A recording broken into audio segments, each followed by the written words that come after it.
Hello friends, welcome to Swapna's lifestyle. ഇന്നത്തെ video കൂടെ കാണിക്കുന്നത് നല്ല ഹെൽത്തി ആയിട്ടുള്ള ഒരു ദോശയാണ്. അതും റാഗി കൊണ്ടുള്ള ഒരു ദോശയാണ്. എന്നും നമ്മൾ ഇഡ്ഡലിയും ദോശയൊക്കെ കഴിച്ച് മടുത്തിരിക്കാമെന്ന് വെച്ചിട്ടുണ്ടെങ്കിൽ ചിലപ്പോൾ ചില ദിവസങ്ങളിൽ നമ്മുടെ അടുത്ത് മാവ് ഉണ്ടാവില്ല. ആ ദിവസങ്ങളിലൊക്കെ ഇങ്ങനത്തെ ഒരു ദോശ ഉണ്ടാക്കി നമുക്ക് നല്ല ഹെൽത്തി ആയിട്ട് ഇരിക്കാം. അപ്പോൾ അതെങ്ങനെ ഉണ്ടാക്കണമെന്ന് കാണിച്ചു തരട്ടെ. ഒരു വലിയ ബൗൾ എടുത്തിട്ടുണ്ട്. അതിലേക്ക് 1/2 കപ്പ് റാഗി പൗഡർ ചേർക്കുന്നുണ്ട്. അതിൻ്റെ കൂടെ 1/4 കപ്പ് അരിപ്പൊടിയും ചേർക്കുന്നുണ്ട്. ഇനി ഇതിലേക്ക് ആവശ്യത്തിനുള്ള ഉപ്പിട്ട് കൊടുക്കാം. ഉപ്പിട്ടതിന് ശേഷം അതിലേക്ക് ഒരു 1/2 ടീസ്പൂൺ ജീരകം ഇടുന്നുണ്ട്. ഒരു സവോള ചെറുതാണ്, അത് കൊത്തിയരിഞ്ഞത് ചേർക്കുന്നുണ്ട്. പിന്നെ ആവശ്യത്തിന് കുറച്ച് കറിവേപ്പിലയും മല്ലിയിലയും ചേർക്കുന്നുണ്ട്. പിന്നെ ഒരു 1/2 കപ്പോളം ക്യാരറ്റ് ഗ്രേറ്റ് ചേർക്കുന്നുണ്ട്. 1 ടീസ്പൂണ് ചില്ലി ഫ്ലേക്സും ചേർക്കുന്നുണ്ട്. ഇനി ഇതിലേക്ക് നമുക്ക് വെള്ളം ചേർത്ത് കൊടുക്കാം. ഇവിടെ ഞാൻ 1/2 കപ്പ് റാഗി പൗഡറും പിന്നെ 1/4 കപ്പ് അരിപ്പൊടിയല്ല എടുത്തിരുന്നത്, അപ്പോൾ 3/4 കപ്പ്, അതുകൊണ്ട് 3 കപ്പ് വെള്ളം ഞാൻ ചേർക്കുന്നുണ്ട്.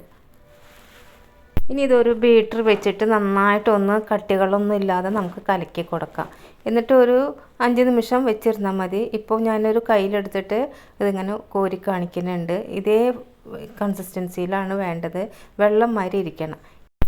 ഇനി ഇത് നമുക്ക് ദോശയായിട്ട് ചുട്ടെടുക്കാം. അതിന് വേണ്ടിയിട്ട് കല്ല് ഞാൻ അടുപ്പത്ത് വെച്ചിട്ടുണ്ടായിരുന്നു. മീഡിയം ഫ്ലെയിമിൽ വെച്ചിട്ട് നല്ലതായിട്ട് ചൂടായിട്ടുണ്ട് കല്ല്. ഇതിലേക്കാണ് നമ്മളിങ്ങനെ കോരി ഒഴിക്കുന്നത്. കോരി ഒഴിച്ചതിന് ശേഷം കുറച്ച് ഓയിലോ അല്ലെങ്കിൽ നെയ്യോ നമുക്ക് ചുറ്റും ഒഴിച്ച് കൊടുക്കാം. ഞാനിപ്പോൾ ഓയിലാണ് ഒഴിച്ചിട്ടുള്ളത്. നെയ്യ് ഇടാൻ വെച്ചിട്ടുണ്ടെങ്കിൽ കൂടുതൽ കൂടി ടേസ്റ്റ് ആയിരിക്കും. അപ്പോൾ ഇത് ഒഴിച്ച് കൊടുത്തിട്ട് ഉണ്ട്. ഇനി ഇത് നമുക്കൊന്ന് മൂടി വയ്ക്കാം. അപ്പോഴാണ് പെട്ടെന്ന് വെന്ത് കിട്ടുള്ളൂ. അതിന് വേണ്ടിയിട്ട് ഞാനിത് മൂടി വയ്ക്കുന്നുണ്ട്. ഒരു 3 നിമിഷം, റാഗിപ്പൊടി ആയതുകൊണ്ട് ഇത്തിരി വേകാനായിട്ട് ടൈം എടുക്കും. ഒരു 3 നിമിഷം മൂടി വെച്ച് കൊടുക്കുക. അതിന് ശേഷം ഇത് തുറന്ന് നോക്കിയിട്ടുണ്ടെങ്കിൽ ഇത് കണ്ടോ നല്ലോണം വെന്ത് വന്നിട്ടുണ്ട്. ഇനി ഭാഗം ജസ്റ്റ് മേൽഭാഗം ഒന്ന് വേകാൻ വേണ്ടിയിട്ട് ഒന്ന് നമുക്ക് തിരിച്ചിട്ട് കൊടുക്കാം. തിരിച്ചിട്ടിട്ട് ഉടനെ തന്നെ നമുക്ക് എടുക്കാവുന്നതാണ്. പെട്ടെന്ന് വെന്ത് കിട്ടും.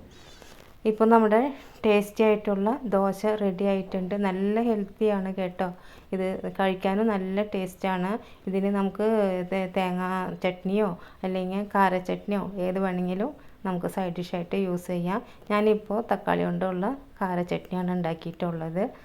കഴിക്കാൻ നല്ല ടേസ്റ്റാണ്, നല്ല ഹെൽത്തിയുമാണല്ലോ. കുട്ടികൾക്കൊക്കെ ഉണ്ടാക്കി കൊടുക്കാം. കുട്ടികൾ സാധാരണ റാഗി പൗഡർ കൊണ്ടുള്ള ഐറ്റംസൊക്കെ കഴിക്കാൻ മടി കാണിക്കുന്നതാണ്. പക്ഷേ ഇതിങ്ങനെ ഉണ്ടാക്കി കൊടുത്തിട്ടുണ്ടെങ്കിൽ, നെയ്യൊക്കെ ഒഴിച്ച് കൊടുത്തിട്ടുണ്ടെങ്കിൽ നല്ല ടേസ്റ്റാണ് കഴിക്കാനായിട്ട്.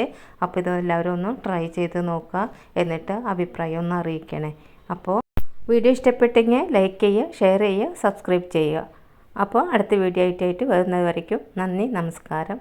Thanks for watching.